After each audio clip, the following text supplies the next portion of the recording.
Are you trying to find the best solution for returning to the office or not after the pandemic? After more than a year of working virtually from home, everyone is thinking and rethinking what work life looks like moving forward. By the end of this video, I'm going to share best practices on how you can make the best choice moving forward for returning to the office or not for your team and your organization. Hi, I'm Dr. Alicia Granholm of aliciagranholm.com, helping you thrive in your leadership and life. If you haven't subscribed yet, hit the subscribe button and the bell to be notified every time I post a new video. Some studies show that a large percentage of people do not want to return to the office after the pandemic, even when they can. And many people do want to return to the office. There's also a prediction that a lot of people who put off leaving their job during the pandemic because of job insecurity and all the uncertainty will actually leave en masse once their team or organization figures out what the work-life configuration is going to look like moving forward. So how do you decide what's best for you, your team, or your organization?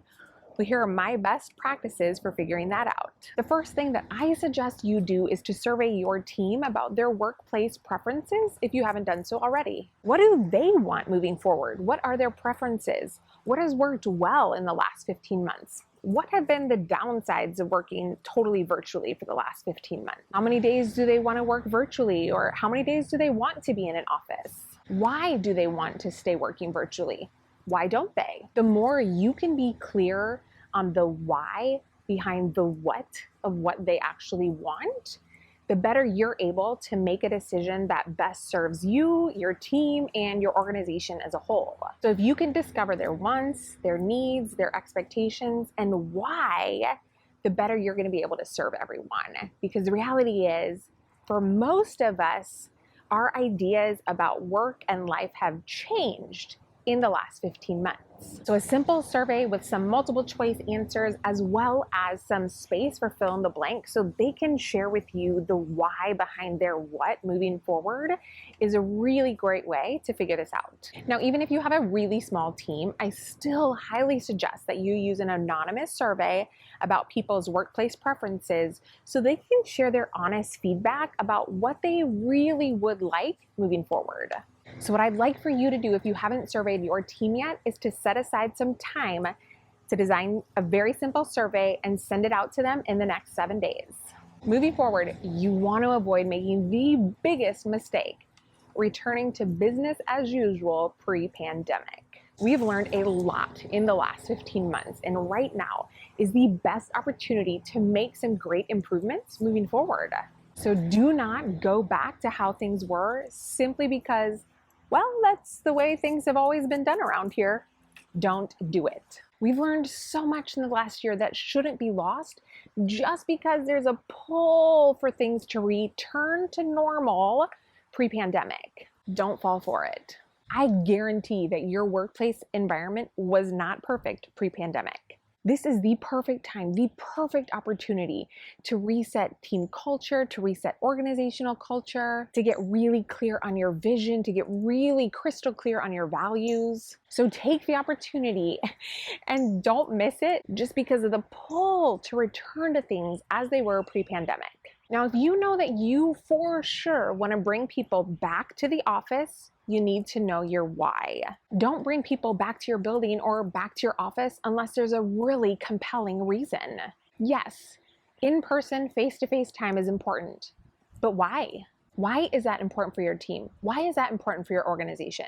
Do you know? Make sure you have a really compelling reason to bring people back together in person, face-to-face before you do it. And make sure that time is being spent wisely. Are you bringing people back together face-to-face because it's the best way for decisions to be made? Or are you bringing people back together face-to-face because that's the best way for them to connect relationally? Every team and organization is different. So your why is going to be different than the why of a team or organization down the street from you. So don't assume that just because this other team or that other organization or business is bringing people back together face to face is going to be the exact same reason that you should be doing it, because maybe you shouldn't. I actually chose my doctorate program because it was 100% virtual. Why? because I didn't want to move my young family halfway across the country just for a few years, only to move them back a few years later. A completely virtual program also meant that I was in class with people from all over the world. The benefits of a completely virtual program far outweighed any benefits that there would have been to an in-person program for me. In fact, my doctorate program is only offered virtually. Why?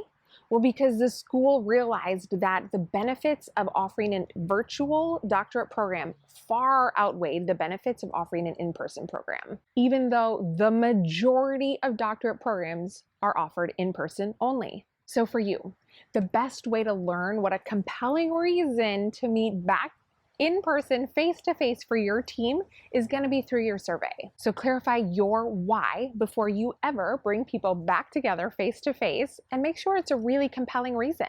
If you're anxious about choosing the best way forward, then the best way for you to think about this is as an experiment. Now, we've all been experimenting for the last 15 months. The difference here is we were forced to experiment 15 months ago. Now, we have the choice of how we want to experiment moving forward. So start by choosing a decision date and a date to roll out your new normal. Then make a list of a few different configurations that would meet the needs of you, your team, and your organization. Again, here is where your survey really comes in handy so that you can know what and why your team wants moving forward.